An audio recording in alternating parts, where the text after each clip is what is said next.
Welcome to NFL Daily, where we love a little messy fun. I'm Gregg Rosenthal here in the Talk Sport studios in London, talking back through a monitor to my friend Jourdan Rodrigue, who's in the Chris Wesseling podcast studio. We are going to have some messy fun today. We're going to talk about who we think is the most messy, fun team of the year. We're going to do some news. We're going to preview TNF, and we're going to talk to one of our favorite players in the NFL. We're not going to. Jourdan is going to. Calais Campbell is coming up on the show. How is everything on the home front, Jourdan? You know, your chair was super high for whatever reason. I don't know. I'm sitting in it right now. I had to lower it a little bit. Otherwise, we're cooking over here, Gregg. I am really excited, and I like having a little extra pressure. It's why doing like anything live is fun. You can't mess it up. Well, in this case, our listeners will know that Calais Campbell is arriving shortly. And so that means it's a challenge to the two of us, Jourdan. We can't honk too much on this NFL Daily. We have to, get to the Calais Campbell portion, or else they'll just like boot me out of the chair. They actually will revoke my work visa here in the UK. So why don't we do some news? But what we're going to do is we're going to put a timer on it, a mental timer, 8 minutes or less. We will do this news. And unfortunately, we got the news that Lamar Jackson is going to be out most likely this week, according to the Baltimore Sun. Now, we're taping this on Tuesday afternoon. As of this point, NFL Network and ESPN, I find it interesting, have not reported this, but it is a trustworthy local source. The Baltimore Sun believes that it's unlikely Lamar Jackson plays this week against the Texans, that his hamstring injury could be a 2 to 3 week injury.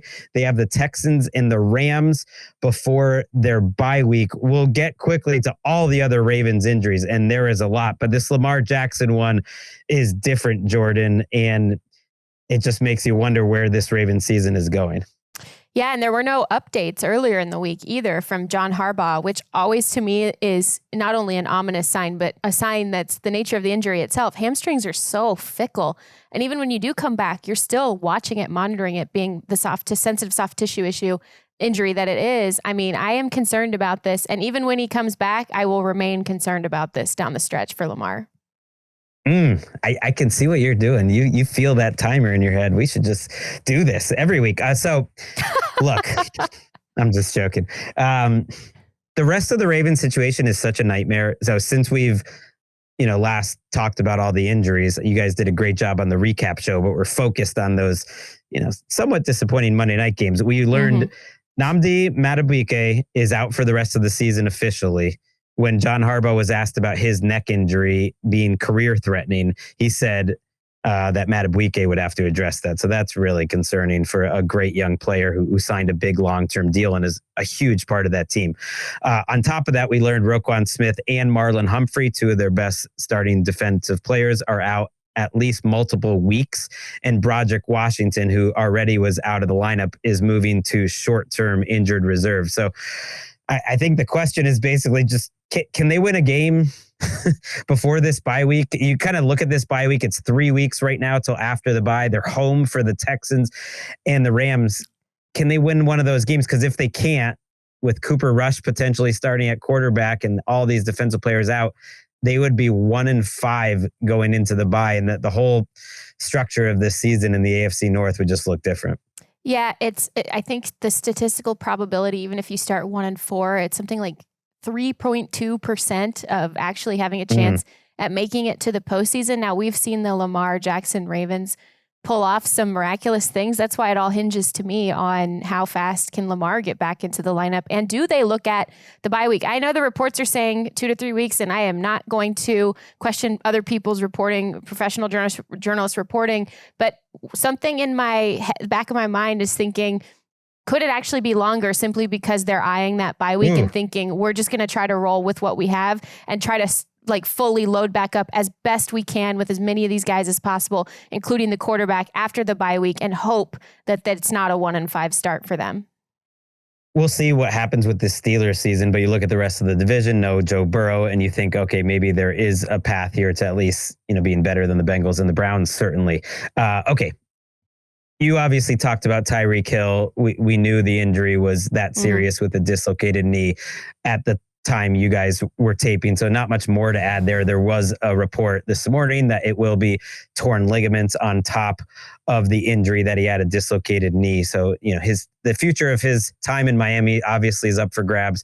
His future in the NFL, unfortunately, because of an injury like that, is up for grabs. Some injuries that we did get more specific updates on Tuesday. Joe Alt will be out multiple weeks for the Chargers with a high ankle sprain. That was the fear when he went down. And that's a situation, Jourdan, where now, Mekhi Becton might be returning, but they are without both their starting tackles. And the guys that were there last week didn't play that well, even the ones that were starters previously.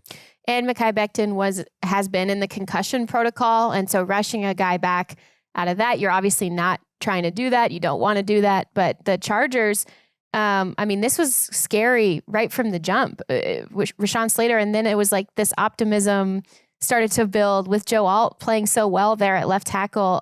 You worry about this team. They can run the ball well. They looked like they could last week. Can they protect Justin Herbert adequately with him playing at an MVP clip so far this season? This is a big hinge point for the Chargers season so early in the year, in my opinion. Sometimes it's really important who you get at, when certain injuries hit. So they get the Commanders, who have been rushing the passer better this year until that Atlanta game. Then they have the Colts, which is a tough matchup. Then they have the Vikings. So that could be in the Joe Alt window. We'll see when he gets back. The Raiders lost their left tackle also to a high ankle sprain. And then Rap Sheet reported that it's a fracture for Colton Miller on top of the high ankle sprain. So he is going to injured reserve.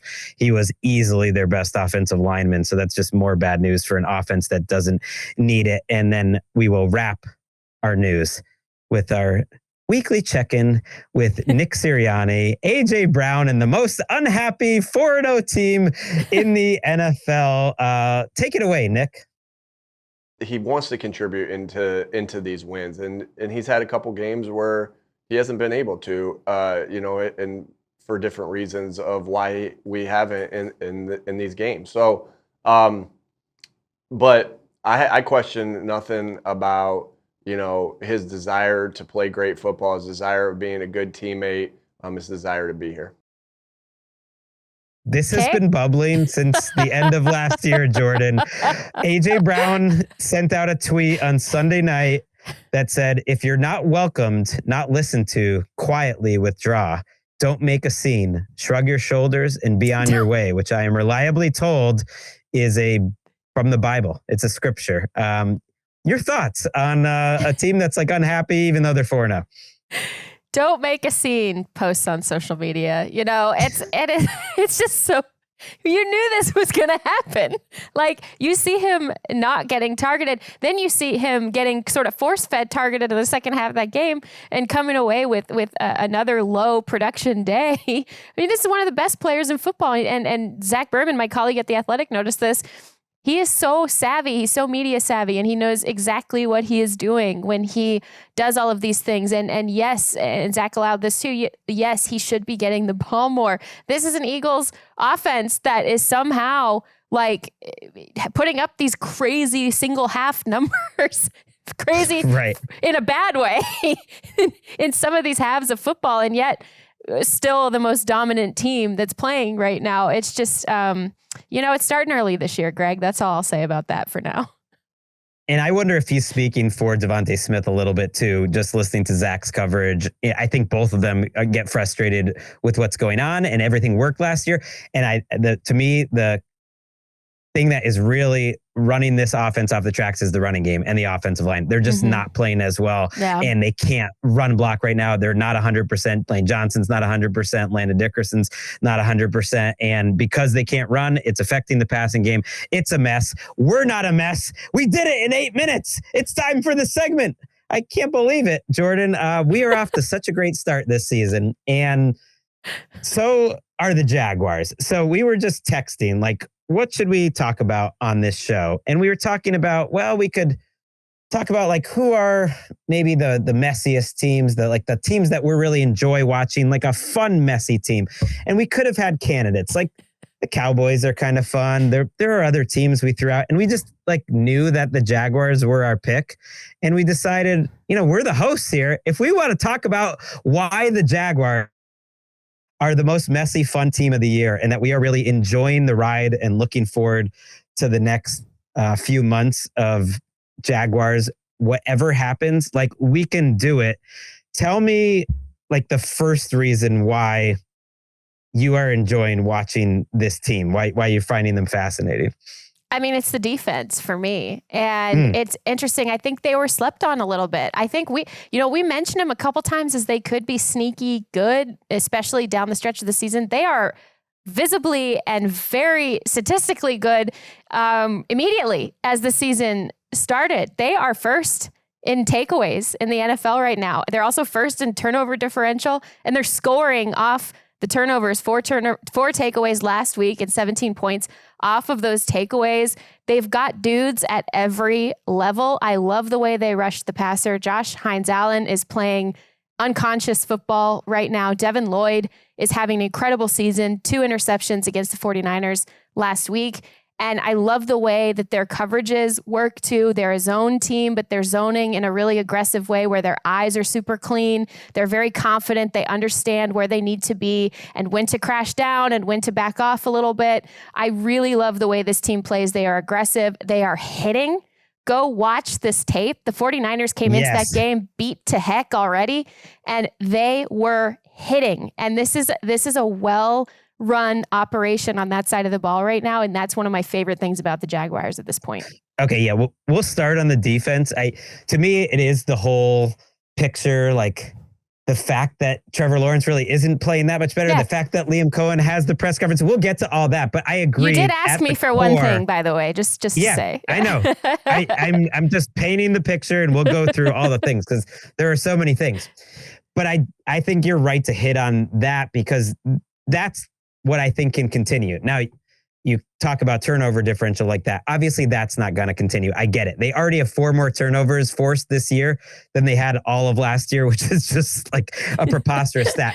But you mentioned a lot of the key players there. And what strikes me is that Devin Lloyd, Hines-Allen, I'd throw Jourdan Lewis in there, their slot cornerback, who's 30, but I still think qualifies here. Mm-hmm. And Trayvon Walker are defensive players in their primes, and they're playing their best. And I do think there is something to watching defensive football that you know it when you see it. And it's the number one thing that a new defensive coordinator can add. Sometimes you do see that they actually do the thing, Jourdan, that they talk about in the press conference, that they are flying around to the football and hitting more. Like they are that team this year. And I can remember like the first Lou Anarumo Bengals team, like you could see it early in the year. And so I think you combine that with, like you said, players at every level playing their best. Those are really good players. I'd throw Tyson Campbell in the mix too. Yeah. There are a bunch of players who are Pro Bowl caliber type players. So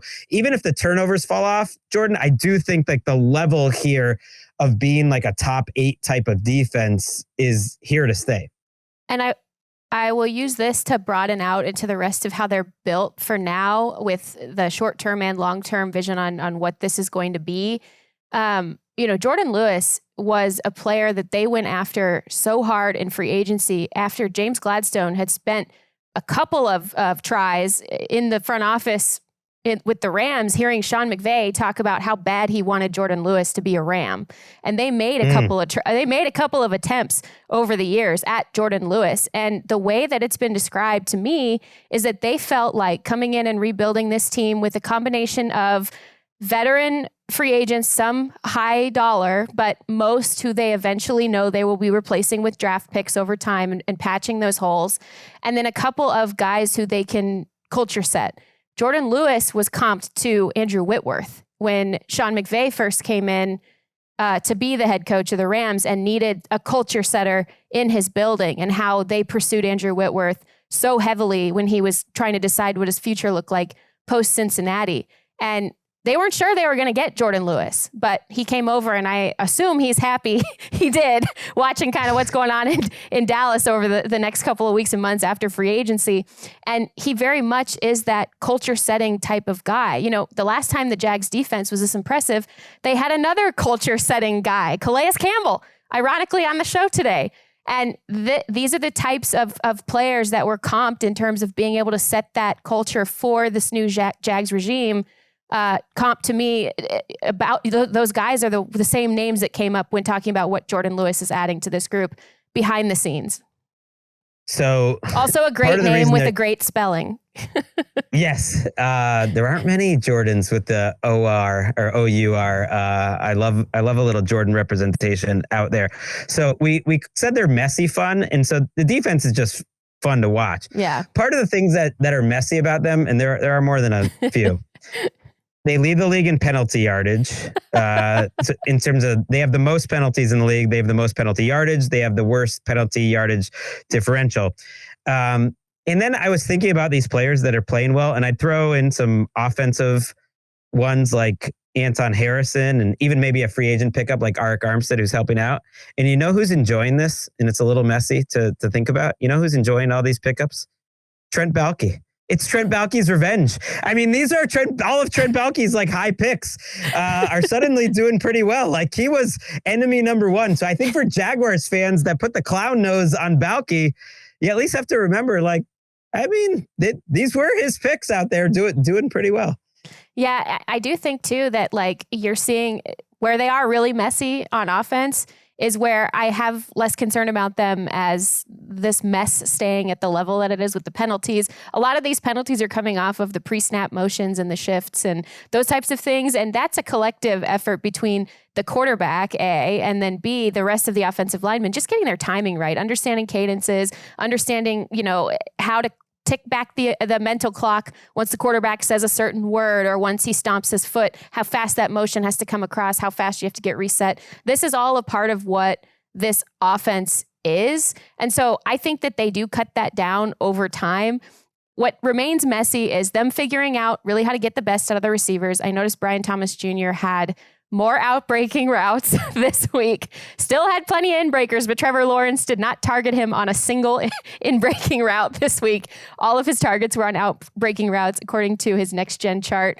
And this is, you know, figuring out what to do with Travis Hunter. The fact that Hunter Long is their touchdown receiving leader, with respect to Hunter Long, you're not going to keep it that way, right? Like you got to figure out your passing game. He's the most efficient hunter on the team is Hunter Long. And that's sort of what I mean when I get to messy. And we joke about Hunter Long, former Ram. And I did check on PFF, just like how they thought he was doing. And he's only played 50 snaps, but he is actually their highest rated offensive player. I'm like, how is that even possible? And it's because of games like Sunday. He was on the field for 6 routes. In those 6 routes, he made 3 outstanding catches, like a game-saving diving first down that set up a touchdown, the actual essentially game-winning touchdown, and another key first down. So Hunter Long getting it done, while the 2 talented guys, you know, Brian Thomas Jr. is going through it right now, and Travis Hunter, they're figuring out, but he's part of it for me because I do feel like his defensive snaps, and there weren't many of them in week 4, but the week before actually looked really good. He did make his best play on offense that he's had with a nice catch up the seam on Sunday. And so even if it's not working out perfectly right off the bat, he does add like a fun factor, we've never seen this before factor that I am just going to be ready to crow about when it does finally work, because it will, Jourdan. It absolutely will. I know you're so ready. You were down just a little bit a couple of weeks ago. You were a little sad, a little depressed. You maybe Travis Hunter was disappearing a little bit. Then you watched the isolated cut-ups, right, Gregg, of all of his snaps in coverage, in that zoning coverage. Like I said, that zoning coverage that I think is really, really fundamentally sound. And he played awesome. I do not worry as much about Travis Hunter. I think they're messy too, in the sense that like I think we went into the season like, can Trevor Lawrence play better to lift up this group on offense? And now we're sort of like, can Trevor Lawrence play better and not make one potentially catastrophic decision per game to stay on the same positive track as the rest of this offense? That's kind of, it's interesting. I've felt a little bit of shift. I'm back to last year's wonderment of Trevor Lawrence when I was pushing. I said, I need to see more from him. And decisions like you're a fifth year guy, that decisions like that late slide where he went out of bounds, the clock management. Again, some of these penalties are not all on the offensive line. Some of it is the quarterback orchestrating things as well. I just want to see him stay on this less messy track and get less messy with the rest of this group. He has always been a quarterback, and this is tricky to talk about, but he does not strike you as a quarterback that's winning from the neck up yet. Like in terms of game management, in terms of seeing the whole field. He's a young quarterback and you get better. I've seen Hall of Fame quarterbacks like Ben Roethlisberger have it click like very late in his career. And Lawrence, he just makes boneheaded plays. And the crazy thing is Liam Cohen is the quarterback whisperer. He's the guru, right? I think if you just isolated Trevor's play and the numbers back it up, the advanced numbers for the most part, and definitely just like the raw yards per attempt, completion percentage, all that sort of stuff, he's actually playing a little worse this year, which seems crazy. And maybe everyone's just trying to figure out the offense. And that's why I think this team could go in any direction. But I think they have a higher ceiling, Jourdan, because they're winning because of their running game. We should finish really with that. They're winning with their running game, but I actually think Trevor Lawrence to this point is having that part of the season where if they make a movie about how this all goes well, they're talking about how his head was swimming in the new Liam Cohen offense early. Like we're still in that swimming. He's drowning a little bit. He's not even playing well and they're winning these games. Yeah, and it starts up front. And I really like, what we're seeing from Etienne. We're seeing some pop from Bashal Tootin Hive stand up. And I feel like this is interesting because they're getting 3.21 yards before contact per carry last week against a banged up San Francisco 49ers defensive front, but a tough one still. And they've been blocking really well for Trevor Lawrence too. No sacks last week, and they're first in sack rate in terms of protecting him on a per snap basis. So, and that's the entire season. So it's like schematically, it's all coming together starting up front. And to your point, once the little pieces and the details and all the minutia, the timing and all of these things catch up, they've already got this fundamentally sound run game that's really popping so far this season. And they're getting blocking for it, which I think is one of the most important things. The blueprint is there. It's like literally about taking the next step forward within it. Yeah, they've had two of the most dominant pass blocking games of the year. And granted, it was against Carolina and against the Nick Bosa-less 49ers.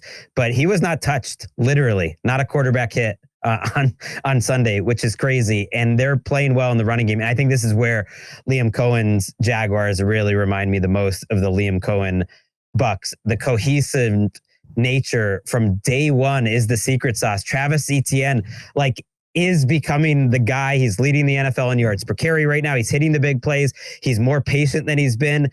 And the blocking, they're greater than the sum of their parts right now in terms of DVOA, Jourdan. They're 20th in terms of passing, but they are second right now in the NFL in terms of their running game. And I know you're just a football dork at heart, and like a cohesive running game like this, there is nothing more fun to watch. So wrap us up with a little just like love for what they are doing on the ground and why I'm really excited to watch this team the rest of the year. Well, I think it's giving everybody confidence. And I want to call back, James Gladstone was on our show in the spring, and his main thing was making sure they're building up front and continuing some positive pieces that were already there and continuing to build through the run game. And he said, get in the way, stay in the way in terms of blocking up, your assignments and all of those things.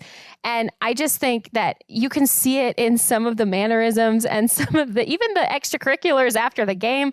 this team is feeling itself a little bit. I think rightfully so. But it's this confidence that comes with, your foundation is solid, and that comes from the run game. Like I know this is a little takey, but I don't know that Liam Cohen is out there talking smack to Robert Saleh after the game if they got pushed around on the line of scrimmage all game, even if they won. It's winning at the line of scrimmage. Liam Cohen's a former quarterback with a sort of a receiver's mind, clearly. Like you really have to see this entire, the way they're winning up front on offense, but also on defense, I think is just giving them a lot of all over confidence and a little bit of vibe over there. Making them a little chesty. You're right. I didn't really think about the connections here because yes, the 49ers became who they were by being the biggest, toughest team, and they were pushed around by the Jaguars, who were somewhat built by Trent Baalke, who had the same idea back when he was with the 49ers. And yes, now the Jaguars aren't perfect. I know they're messy. They're messy. They'll have some stretch, but man, I love watching ETN and toot and run. I love watching this team. And yeah, back when we had the Around the NFL podcast, we would have a team of the podcast I'm not saying the Jaguars are this team, but we just wanted to give them a little shine. Felt like they deserved a little extra. They don't get enough national spotlight. You know who does get a lot of national spotlight?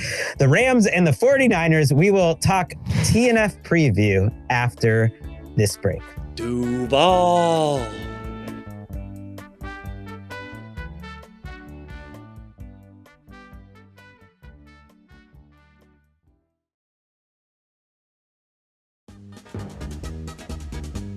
We are back on NFL Daily, and it's everyone's favorite time of the week. It is time for Hot Matchups, presented by Wingstop.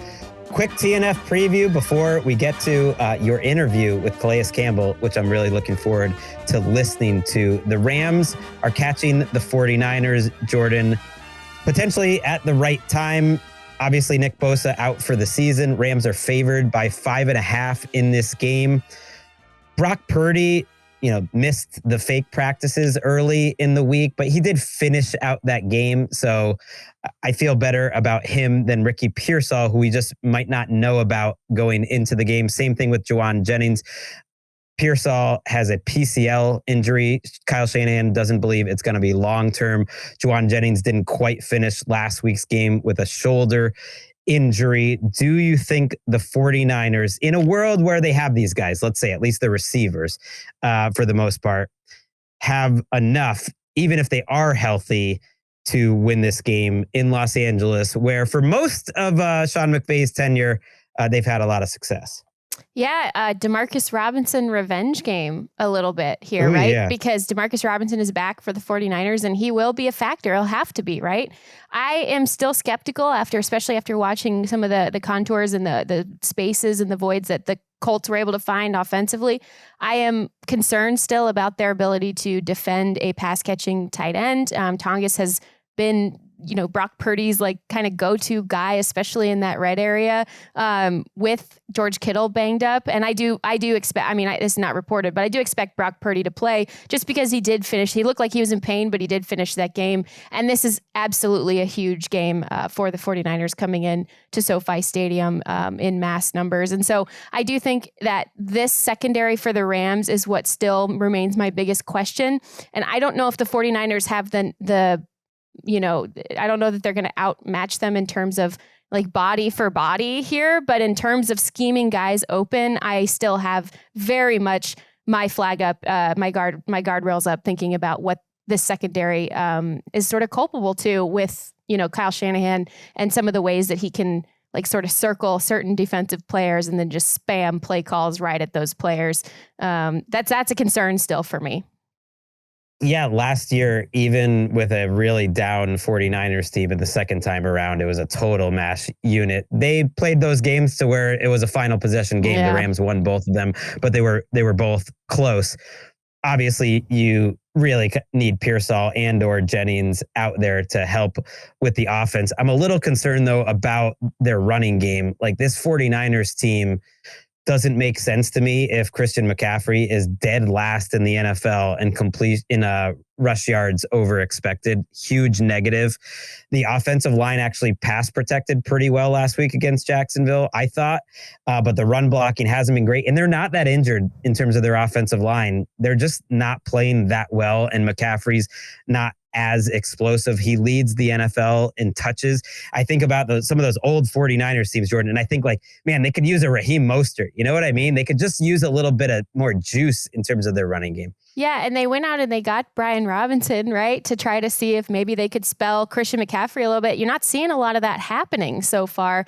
And this is especially, like we mentioned earlier in the show about how the Jaguars defense was hitting. I mean, Jauan Jennings, part of it's a shoulder or whatever it is, but also he was crunched between two defenders, took a kidney shot that set him on his back, flat on his back for a little while during that game on the sideline as trainers were working on him a little bit. Like this is a banged up team that is really, really loading up the workload early on for Christian McCaffrey, a player who we know his injury history, and coming into this game on a short week. And yes, the Rams have been banged up too. Their interior offensive line is still a little shaky. Justin Dedich played well at left guard. But if you're looking at the Rams defense, which is pretty healthy overall in their run game, I can't imagine you're not trying to use at least a little bit of a changeup if you're Kyle Shanahan to try to get some power going a little bit and get Christian McCaffrey working in the passing game.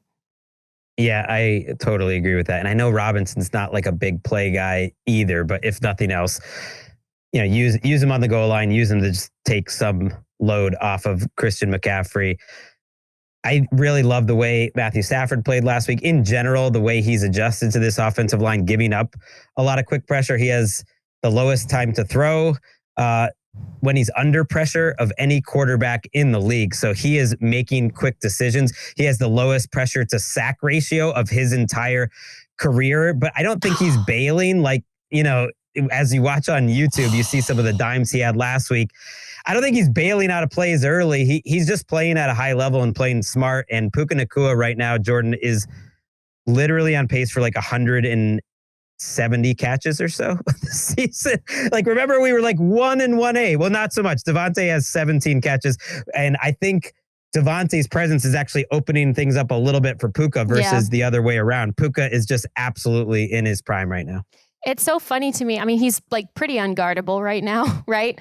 And he's doing everything, and he's sort of like getting him into that 11.5 personnel because he's playing tight end sometimes within the blocking structure on run plays, and he's doing all these things. And you're right. It is interesting. It's like, at what point and I think he's got plenty of respect around the league, but it's like, they're still almost like leveraging things toward Davante Adams. And it's like, Puka is destroying these defenses. Nobody has had a solid coverage plan for him yet, and he's making every throw or making every catch. I'm watching those Matthew Stafford throws, and our friend Nate Tice always does a Monday Matthew Stafford cut-ups every week, and like, I will never quit him. I won't do it. Rams, our listeners can get as mad at me as they want for talking too much about Matthew Stafford, but I will never quit him because he makes the sickest throws you will ever see. And I am never out with that guy. Never out. Well, I tell you what, while I'm over here, I'm buying him a one-way ticket to Quarterback Island, barring an injury, cross your fingers. He is playing like a top 5 quarterback right now. And it's the biggest reason why I like the Rams in this game. I don't necessarily like 5.5, but I don't have to worry about that, at least for this purpose. Look, they don't have a pass rush right now. The 49ers without Nick Bosa have Bryce Huff, and that's about it. Michael Williams is a good player. He's not like a pure pass rusher. So Stafford ultimately, against a quarterback, Brock Purdy, who looked like he was injured last week, did not play particularly well, was pretty inaccurate. It's just too much of a mismatch in a game that I think the Rams are going to score. I don't know if the 49ers can keep up. I will take the Rams. If anything is going to swing this game, in my opinion, toward the 49ers, it's going to be plays that are made by these linebackers, Fred Warner and D. Winters, who are all over the field. And because they cannot rush the passer, I do expect D. Winters, the way Robert Saleh we've seen earlier in the season, using him, in the blitz, creating pressure, simulating like he's going to pressure, and then dropping and really covering well as well, flying all over the field. I think that if this is going to swing, that's going to be where it does. But I just think the Rams, A, are healthier, and B, body for body, pound for pound at almost every position on the roster, are just as nearly a complete team as it gets in the NFL right now. I'm picking the Rams. This is what Kyle Shanahan likes. Everyone doubting him going into a big game against the Rams. Ominous respect to Kyle. Ominous respect. Don't make eye contact. If you thought he was in a bad mood after losing to Liam Cohen, like who knows who Robert Saleh is going to tell that he's going to kill after this game. Okay, let's get to someone who would never say something like that on the football field. It's a Walter Payton Man of the Year award winner. And yes, I'm throwing it to you, Jourdan. Have a great time talking to Calais Campbell. I will see you guys on our preview show on Wednesday. Okay, NFL Daily listeners, it is an unbelievable honor to welcome our next guest here today, Calais Campbell, once again an Arizona Cardinal. Thank you very much for coming back. 18th NFL season. Calais, I just have one major question for you that I've wondered for the last probably about 10 years. How the heck are you still doing this at such a high level, showing up all over the stat sheet, week over week over week, as still one of the best defensive players in the NFL? In your 18th NFL, it breaks my brain. How are you doing this? Well, I will say I surprised myself. I'm just grateful that I get to still go out there and perform at a high level. I love this game so much with all my heart. I'm really a fan that's lucky enough to play it. And so for me, I dedicate myself to it. I put a lot of work in, and hard work does pay off. But this is just God. I'm very grateful that God's blessed me with the ability to go out there and produce at a high level, and hopefully we keep it going. I know. I never want to see you stop playing. I know that's very selfish of me, but I grew up in Phoenix, and, I actually interned for the radio station out there. I know you're very familiar with Arizona sports out there, Ron Wolfley and all the guys. And I was an intern for them in 2015, and I was gathering sound in the locker room, and I was squeezed right at the edge of the Calais Campbell post-game scrum that always would surround you to hear you talk about everything that happened during the game. And you will not remember this, but I will never forget it. And I was squeezed out of it by some of the cameras, and you turned to me at the very end and you asked me if I got everything I needed. And I was just a baby intern at the time. And for you to notice that and to take an extra second, I mean, you've always been such a presence, Calais, not just on the field, but in the locker room. And I see all of these shots. This Cardinals defense plays their butts off. They play so hard, and you're a huge part of that. And I see these shots of you on the sideline, always giving these galvanizing speeches and keeping people's heads in the game. And I guess over the years, you've always done that, but how have you developed that? Where do you look to find these motivational conversation starters, to find the things that inspire you to then talk to others? And I see you post a lot on your Instagram as well. And I'm kind of wondering where your curiosity in that space comes from, of motivating people and then letting it all out on game day. Yeah, I think a lot of my motivation, I love the game of football, and I want to be really, really good at it. And the best thing about football is you need a team. You can't do it by yourself. And so you have to be able to inspire other people to go and be at the best version of themselves, be at an elite level for you guys to win. And because that is a big part of it, you have to learn about motivation, how to get people to, sacrifice self and become part of a team. And that's just it's a challenge. But over the years, even when I was in high school, I've always had this mentality. In college, same thing. So over the years, I just kind of try different things, figure out what works. But one thing for sure is you have to over-communicate. You have to talk to guys. You have to tell them, remind them all the time, like, hey, this is the most important play of the game. It's the most important drive of the game.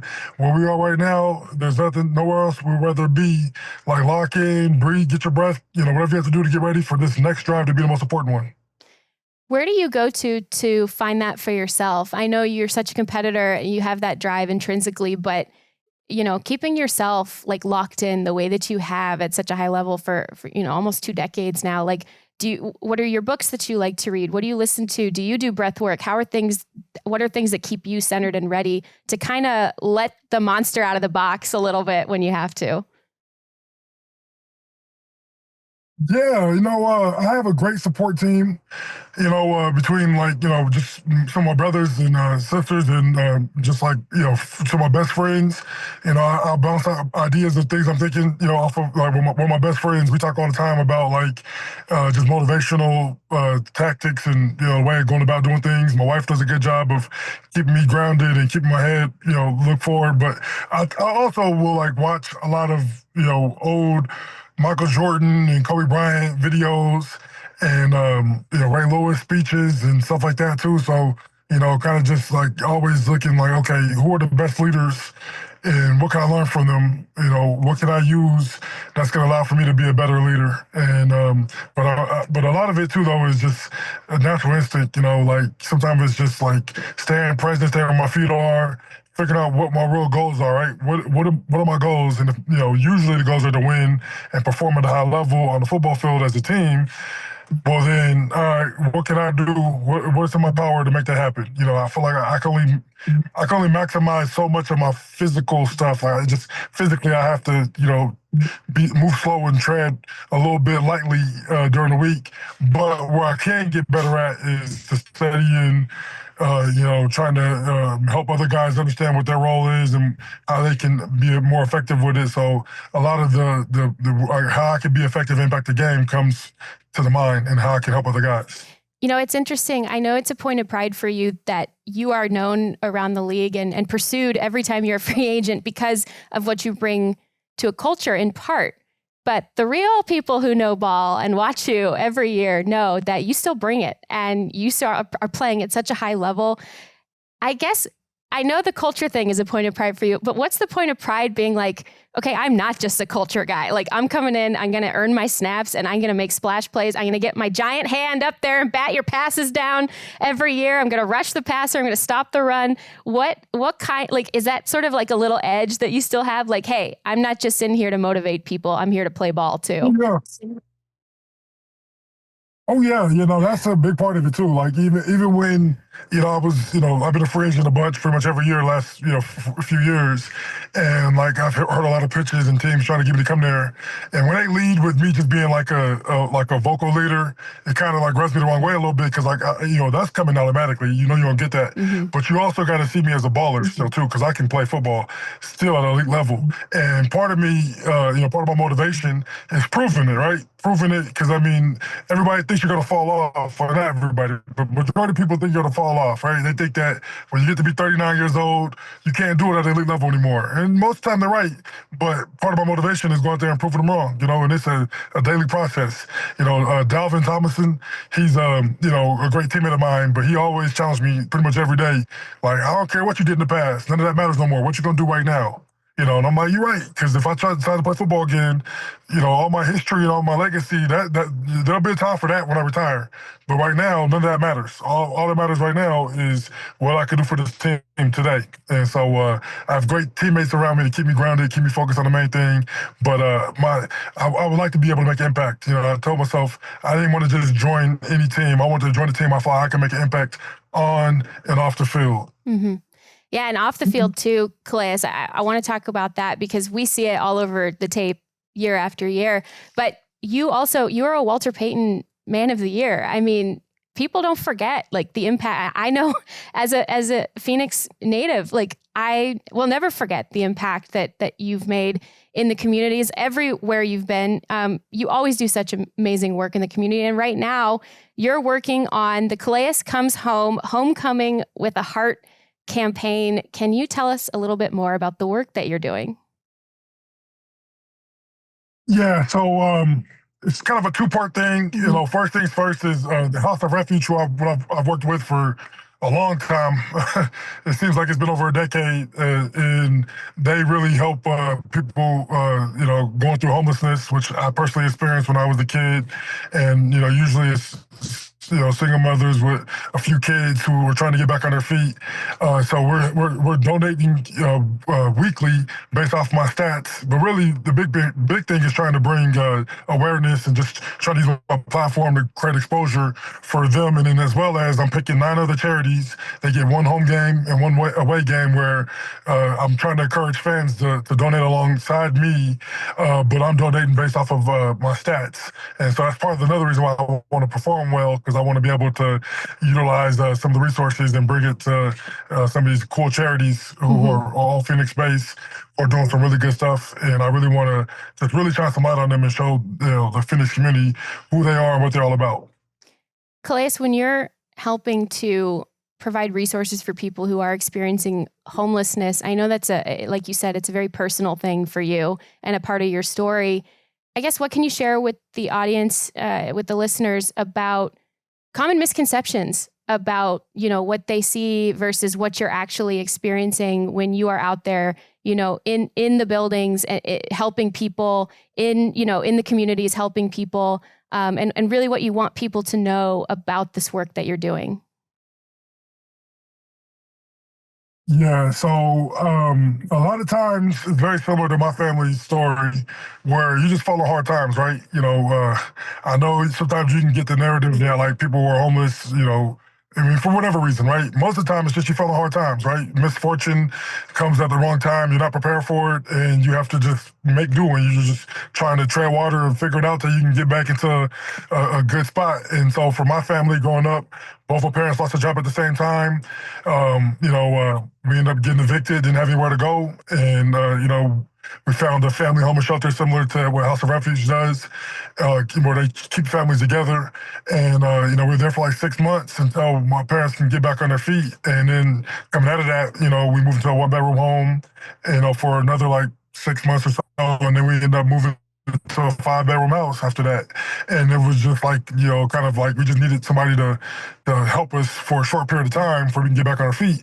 And that's the same thing with a lot of these families that you're dealing with. A lot of them just need a little bit of help for a short period of time until they get back on their feet. And then you get them, to a place where they can, be self-sufficient and then go out there and live a normal life again. And so, it's just like, man, like, I think a lot of times you try to encourage people to realize, like, just a helping hand. Some people just need a helping hand. It's not a forever, help them for the rest of your life. You just got to help them for a short period of time.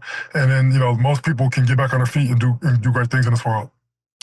Well said. And it's been so impressive. You are like the living embodiment of a helping hand, not just in the community, but on the field as well.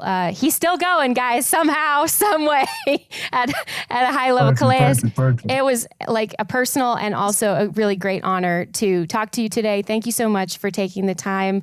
Everybody go check out Calais Comes Home, Homecoming with a Heart campaign. We'll make sure to share these links on social and within the episode description as well. Calais, good luck this week, man. We really appreciate it.